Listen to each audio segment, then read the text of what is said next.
काशिफ ने मुझे घर से निकाल दिया। क्या? उन लोगों के पास मेरी एक कमजोरी है। कमजोरी? कैसी कमजोरी? मैं बांझ हूं।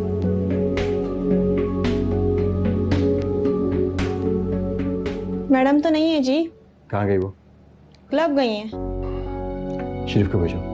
जी अच्छा। उम्र भर के ये बंधन पल में टूट जाते हैं। जी साहब। मेरा सूट प्रेस करवाया? कौन सा सूट साहब? वही जो जूही ने तुम्हें दिया था। पर मैडम ने तो मुझे कोई सूट नहीं दिया। अच्छा ठीक है, तुम जाओ। कौन सा सूट साहब? बताएं मुझे, मैं अभी कर देता हूँ। नहीं, मैं बहुत लेट हो गया हूँ। जाओ तुम। अच्छा साहब। हद से ज्यादा केयरलेस हो गई। मम्मा ठीक बोलती है। अब मैं इतना लेट हो गया, मैं क्या करूंगा? इसका तो दिमाग ठीक करना पड़ेगा। कोई दूसरा सूट ही पहन लेता हूँ। वाह मेवा, क्या दिमाग पाया आपने। हाँ बेटा, दिमाग था तभी तुम्हारे बाप पर और इस घर पर हुकूमत की, वरना तुम्हारे दादा ने तो एक कौड़ी नहीं देनी थी तुम्हारे बाप। अम्मा दिमाग हो तो आप जैसा।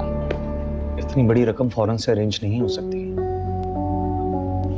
मेरे ख्याल से हमें वहां जाकर उनसे बात करनी चाहिए।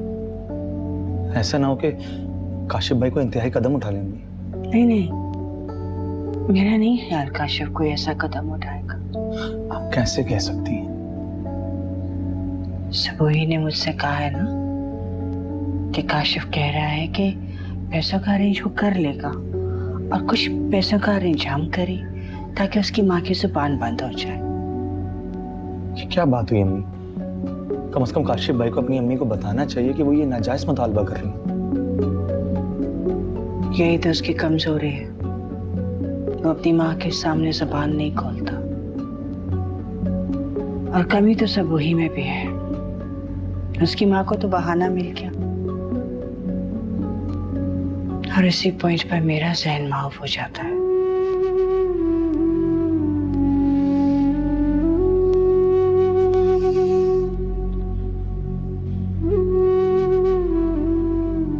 परेशान कुछ नहीं।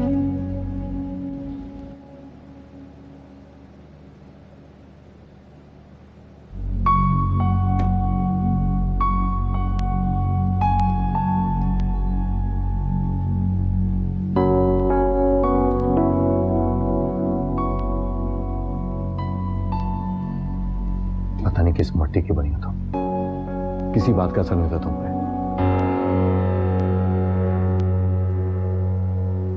मैं कब से तुमसे बकवास कर रहा हूं, तुम मेरी बात का जवाब क्यों नहीं दे रही? चलो तुमने ये तो माना कि तुम बकवास कर रहे हो, अब इस बकवास का मेरे पास क्या जवाब होगा ये भी तुम्हें ही पता होगा। Shut up, Joy. You shut up. Don't you dare talk to me like that. अगर मैं तुम्हें कुछ कह नहीं रही हूँ इसका ये मतलब हरगिज नहीं कि तुम अपने आपे से बाहर हो जाओ। क्या हो गया अगर तुमने वो ग्रे सूट नहीं पहना? कौन सी कयामत बर्पा हो गई है? जोई, तुम जानती हो कि वो बाहर की पार्टी थी। वो लोग अपनी ड्रेसिंग का बहुत ख्याल रखते हैं, तो ये सब कुछ मेरे लिए भी जरूरी था। तो तुम कौन से फटे पुराने कपड़ों में गए थे? तुम्हारे पास एक से एक इम्पोर्टेंट सूट तो है, मेरे पापा ही तो तुम्हारे लिए भिजवाते हैं बाहर से। हर बात पे अपने पापा के किसी पे लेके बैठ जाती हो। मैं तुमसे कुछ और कह रहा हूं। जोई, तुम मेरी बीवी हो, इस नाते से तुम्हारी कुछ जिम्मेदारी है। जिम्मेदारियां? My foot. मैं तुम्हारी बीवी जरूर हूं, लेकिन तुम्हारी कोई खादमा नहीं हूं कि तुम्हारी खिदमतें करती फिरूं। और हाँ, मुझसे आइंदा इस लहजे में तुम बात मत करना।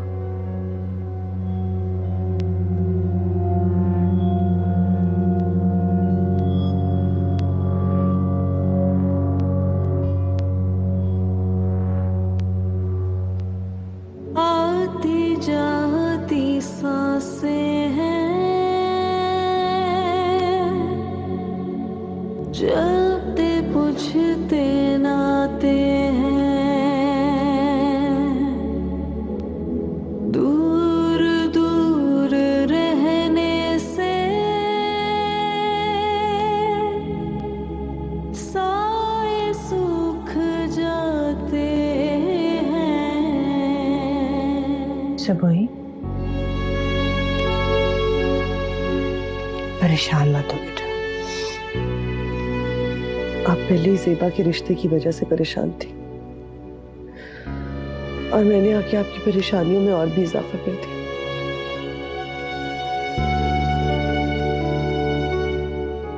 ऐसा मत सोचो, जब अल्लाह का हुक्म है इंसान का कोई अमल दखल नहीं। मुझे ये समझ में नहीं आता अम्मी कि मैंने किसी का क्या बिगाड़ा था जो मुझ में इतनी बड़ी कमी है। अगर मैं बांझ ना होती तो काशिफ कभी दूसरी शादी करना सोचता। मुझे तो ये समझ नहीं आता कि इतना समझदार पढ़ा लिखा इंसान होते हुए काशिफ कैसे हिम्मत हार गया। बस एक ही डॉक्टर्स की रिपोर्ट उसने तस्लीम कर ली, उसने किसी दूसरे डॉक्टर को नहीं दिखाया। अम्मी वो बहुत बड़ी गायनेकोलॉजिस्ट है। कराची भरा पड़ा है उससे ज्यादा तजुर्बाकार गायनेकोलॉजिस्ट है। कम से कम सेकंड ओपिनियन तो लेना चाहिए था ना तुम लोगों को। कुछ कोशिश तो करते। ये बात काशिफ को कौन समझाएगा? वो तो पहले ही मायूस हो चुके हैं और उनकी अम्मी वो तो कुछ भी सुनने को तैयार नहीं है। बस एक ही रट लगाई हुई है कि काशिफ की दूसरी शादी करेंगे।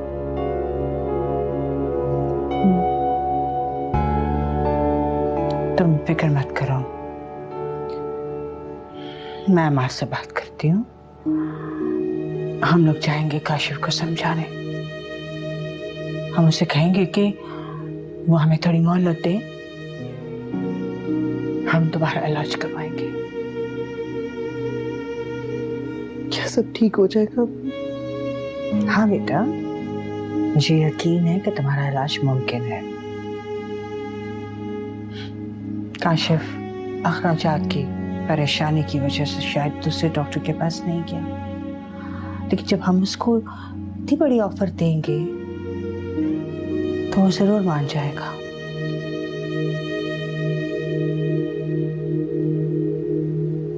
बस संभालो अपने आप को।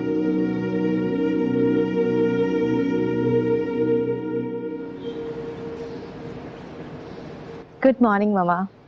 Good morning. What a pleasant surprise. तुम और इतनी सुबह उठ गई? मैंने सोचा कि क्यों ना अपनी मामा की नसीहत को मान ही लिया जाए। क्या चाहिए? कुछ भी नहीं। तो ये बात तो मैं परसों से तुम्हें समझा रही हूँ, आज ही अमल करने का ख्याल कैसे आ गया? कभी ना कभी तो इंसान को बदल नहीं होता ना। बिल्कुल। और तुम बदल जाओ, ये तो एक मौजज़ा ही होगा।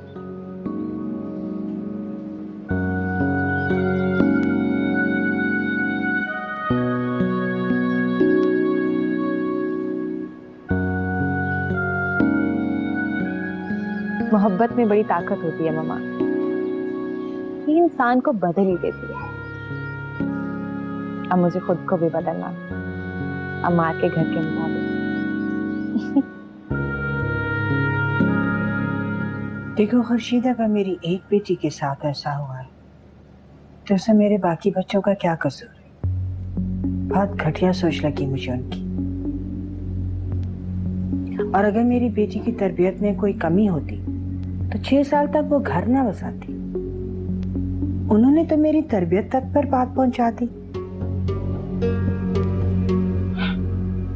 लानत भेजती हूँ मैं उन पर। मुझे खुद नहीं करना वहां रिश्ता।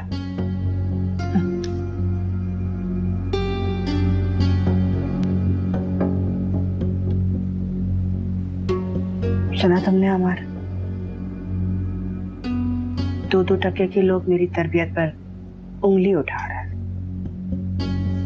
छोड़े ना, ये तो अच्छा है कि वक्त से पहले उनकी हकीकत सामने आ गई। अल्लाह ने बचा लिया हमें। और ज़ेबा की तरफ से आप परेशान मत, मैं हूं ना, कोशिश कर रहा हूं। अल्लाह सब बेहतर करेंगे।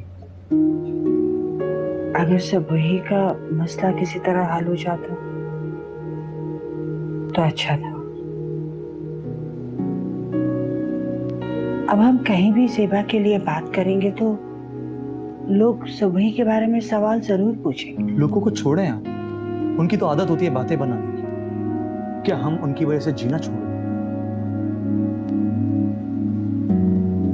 और अपिया के साथ जो हुआ ये दुनिया का पहला वाकया नहीं है। बहुत सी लड़कियों के साथ ऐसा होता है। लेकिन बेटा, इस मसले का कोई ना कोई हल तो निकालना होगा ना। हम क्यों ना उनके पास जाकर ठीक, चलते हैं। वैसे भी 8-10 लाख रुपए कोई छोटी रकम नहीं होती कि उन्होंने कहा और हम दे दें। हाँ,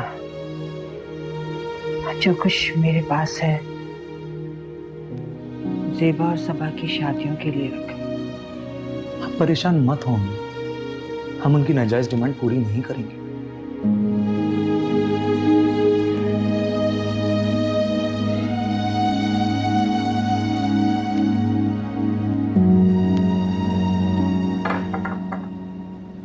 अच्छा अम्मी, मैं जा रहा हूँ। अच्छा बेटा। और आप गए नहीं अब तक वहां? कहाँ? अरे वही रिश्ते के लिए। अरे खैरन ने एक और अच्छा रिश्ता बताया। लड़की तलाक याफ्ता है, दौलतमंद है और उसकी औलाद भी कोई नहीं है। औलाद नहीं है? अरे नहीं नहीं अम्मी, वो औलाद वाली ठीक है, बस आप उसको फाइनल कर दें। क्यों बेटा, क्या जरूरत है पराई औलाद को पालने की? तुम्हारी शादी होगी, तुम्हारी अपनी औलाद हो जाएगी। ऐसा होना मुश्किल है अम्मी। क्या मतलब? मतलब ये कि शायद मैं आपको औलाद वाली खुशी ना दे सकूं। मैं समझी नहीं बेटा। असल में अम्मी, मैं बाप नहीं बन सकता। क्या? ये तुम क्या कह रहे हो बेटा? जी अम्मी, मैं आपको बताना चाह रहा था पर हिम्मत नहीं पड़ रही थी। तो क्या सबोही में कोई नुक्स नहीं था? ये बात नहीं अम्मी, वो तो सुबोही की रिपोर्ट भी बिल्कुल ठीक नहीं थी। वो तो जब वो रिपोर्ट मेरे पास आई तो मैं खामोश हो गया और आपको बताना मुनासिब नहीं समझा। मगर तुम्हें ये कैसे पता चला? पिछले साल जब हम बड़े हॉस्पिटल सबोही के टेस्ट करवाने गए थे तो डॉक्टर के कहने पे मुझे भी टेस्ट करवाने पड़े। तो क्या ये बात सबोही को पता थी? नहीं अम्मी, उनको तो मैंने मालूम तक होने नहीं दिया और सारी रिपोर्ट्स भी छुपा ली, वरना वो चुपचाप इतनी सारी बातें सुनती क्या हमारी। ये तुमने बहुत अच्छा किया। वैसे भी हमें उस बांध से छुटकारा हासिल करना था। मैं बहुत शर्मिंदा हूँ अम्मी कि मैं आपकी ख्वाहिश पूरी नहीं कर सका। जो अल्लाह का हुक्म। तुम्हें ये बात दिल पे मत लेना। अब मैं तुम्हारी शादी किसी शादीशुदा और बच्चे वाली से कराऊंगी। इसीलिए तो अम्मी मैं आपसे कह रहा था कि इस रिश्ते के सिलसिले को आप आगे बढ़ाएं। वो बेवा है, इस तरह मैं उसके बच्चे को अपना सकूंगा कानूनी तौर पर। मगर कोई तलाक याफ्ता या बच्चा हुआ और उसका बाप जिंदा हुआ तो बहुत मसले मसाइल होंगे। तुम ठीक कह रहे हो काशिफ, मैं आज ही बात करती हूँ। मगर काशिफ एक बात याद रखना, ये बात मेरे और तुम्हारे दरमियान ही रहकर यहीं पर ख़त्म हो गई। इस बात को यहीं दफन कर देना और सारी रिपोर्टें जलाकर राख कर देना। और ये भी याद रखना, तुम्हारी दूसरी बीवी को इस बात की भनक तक ना पड़े। अल्लाह तुम्हें खुश रखे बेटा। मेरी दुआएं तुम्हारे साथ हैं। मुझे तो बहुत अफसोस है, इतना अच्छा रिश्ता हाथ से निकल गया। अम्मी, इसमें अफसोस की क्या बात है? अल्लाह ने चाहा तो ज़ेबा के लिए और अच्छा रिश्ता मिलेगा। तुम ठीक कह रहे हो।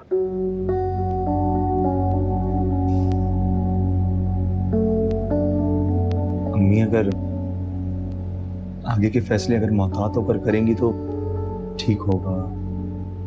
अपिया का हाल तो आप देख ही रही हैं।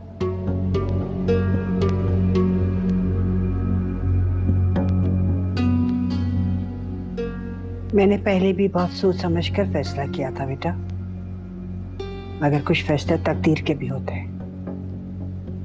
मेरा ये कहने का मतलब नहीं था अम्मी। बहरहाल खुर्शीद ने एक और घर बताया है, वो भी 2 बहन भाई हैं और एक ही घर में शादी करना चाहते हैं। अम्मी प्लीज, मुझे ये अदले बदले की शादी नहीं पसंद है। बात पसंद की नहीं है, समझदारी की है। और अगर तुम ये शादी करोगे तो इससे ज़ेबा को सपोर्ट मिलेगी। कोई भी फैसला करने से पहले उसके ससुराल वाले और उसका शौहर 10 बार सोचेंगे। अम्मी, इस तरह से तो भाई कुर्बानी का बकरा बन जाएंगे। और आखिर भाई की भी तो कोई खुशी है ना। तुम फिर बोली? और मुझे सबक पढ़ाने की कोशिश मत किया करो। कितनी बार कहा है मैंने तुमसे?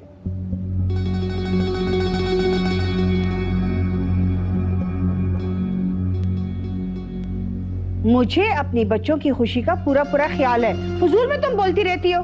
कुछ भी हो, मैं अदले बदले की शादी नहीं करूंगा।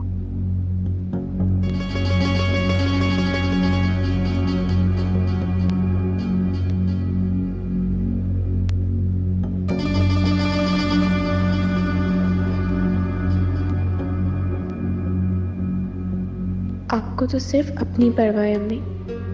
आप जो कुछ भी करती है ना, अपनी अना के लिए करती है।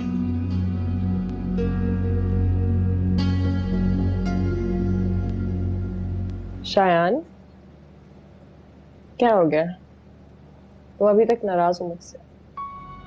कम ऑन शायान, वो तुम जानते हो कि सबसे ज्यादा प्यार भी तो मैं तुम्हीं से करती हूँ। जो प्यार करते हैं वो केयर भी बहुत करते हैं। ओके पापा, आइंदा ख्याल करूंगी। ओके अच्छा, वो मिसेस मलिक के पोते की बर्थडे है, याद है ना तुम्हें? हाँ जी। हाँ, आज रात को है, लेट नाइट। ये लेट नाइट पार्टीज मुझे जरा अच्छी लगती। Come on Shayan, please boring बातें मत करो, टाइम पे पहुंच जाना प्लीज। ओके, मगर फिर वही बच्चों का मसला होगा। मैं मम्मा से बात करूंगी, वो संभाल लेंगी। तो मम्मा से क्या बात करोगे? अभी कल तुमने मुझे कहा था कि हम अलग रहने की बात पे उन्हें ब्लैकमेल करेंगे, तो ऐसे में मम्मा बच्चों को कैसे संभालेंगी? हाँ, लेकिन हमने ये बात दोबारा से कही तो नहीं है, बस तुमने एक दफा कह दिया। अब तुम देखना, मैं मौका देके के बार बार ये बात रिपीट करती रहूंगी। और एक बात तुम याद रखना, अगर मामा तुमसे पूछे कि हम लोग घर से शिफ्ट होने के लिए सीरियस हैं, तो तुम कह देना कि हाँ, हम घर तलाश कर रहे हैं। बाकी बातें मैं संभाल लूंगी। अगर मगर कुछ नहीं, मेरे पास टाइम नहीं है तुम्हें भी समझाने के लिए। मुझे मार्केट जाना है, पार्टी के लिए नया सूट लेना है, ठीक है? I hope you understand. सारी बातें क्लियर करके आना। और हाँ, ये भी बता देना कानूनी तौर पर हम इस बच्चे को अपनी सरपरस्ती में लेंगे। अब बड़ा हम करें, फिर कोई कानूनी दावेदार पैदा हो जाए तो ऐसा तो नहीं हो सकता। और फिर वल्दियत में मैं चाहती हूँ कि मेरे बेटे काशिफ का नाम लिखाया जाए।